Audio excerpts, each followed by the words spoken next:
सर्वजन के प्रिय विष्णुदेव साय।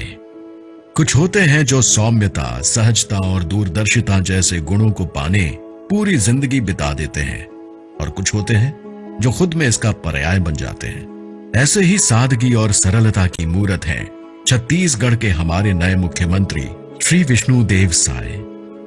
21 फरवरी 1964 फागुन पक्ष के नवमी को छत्तीसगढ़ के आदिवासी अंचल जिला जशपुर गांव बगिया में साय परिवार में एक ऐसे बालक का जन्म हुआ जो आने वाले समय में छत्तीसगढ़ की राजनीति में ध्रुव तारा बनकर चमकने वाला था।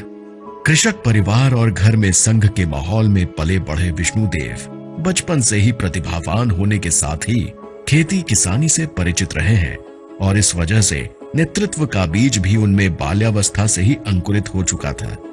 पिता राम प्रसाद साय और माता जसमनी देवी के लालन पालन में विष्णुदेव साय ने अपनी स्कूली शिक्षा कुनकुरी के लोयोला स्कूल से पूरी की। समाज के लिए कुछ करने की इच्छा और सबको साथ लेकर आगे बढ़ने की नेतृत्व क्षमता ने विष्णुदेव साय को युवावस्था में ही सार्वजनिक जीवन से पहला साक्षात्कार करा दिया था। 25 साल की उम्र में ही सन 1989 में विष्णुदेव साय गांव बगिया में पंच चुने गए। गांव के पंच के रूप में शुरू किए गए सफर में विष्णुदेव साय फिर कभी नहीं रुके। अपनी सेवा और प्रतिनिधित्व के लिए जनता ने उन्हें हमेशा एक कदम आगे बढ़ाया। गांव में उनकी छवि और स्वीकार्यता ऐसी थी कि 1990 में ये निर्विरोध सरपंच चुने गए। 1990 से 1998 तक तपकरा विधानसभा से अविभाजित मध्य प्रदेश विधानसभा के सदस्य बनने का गौरव प्राप्त हुआ। अपनी जिम्मेदारी का बखूबी निर्वहन और जनता का उनके प्रति प्रेम ही था, जिसकी बदौलत साल 1999 में विष्णुदेव साय 13वीं लोकसभा में रायगढ़ लोकसभा से संसद सदस्य के रूप में पहली बार लोकतंत्र के मंदिर देश के संसद भवन की दहलीज पर पहुंचे। फिर साल 2004 में विष्णुदेव साय एक बार फिर रायगढ़ लोकसभा से सदस्य निर्वाचित हुए। 2006 में इनके नेतृत्व क्षमता और सबको साथ लेकर चलने की खूबी को देखते हुए भारतीय जनता पार्टी के केंद्रीय नेतृत्व ने विष्णुदेव साय को छत्तीसगढ़ का प्रदेश अध्यक्ष नियुक्त किया। 2006 में प्रदेशाध्यक्ष रहते छत्तीसगढ़ में इनकी पार्टी की एक बार से सरकार बनी।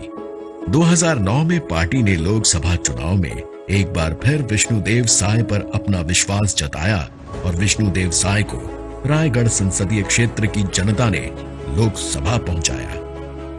2011 में पार्टी के प्रदेशाध्यक्ष के रूप में एक बार फिर विष्णुदेव साय की ताजपोशी की गई। फिर आया साल 2014 का वो समय जब पूरी दुनिया में भारत सूरज सा चमकने जा रहा था।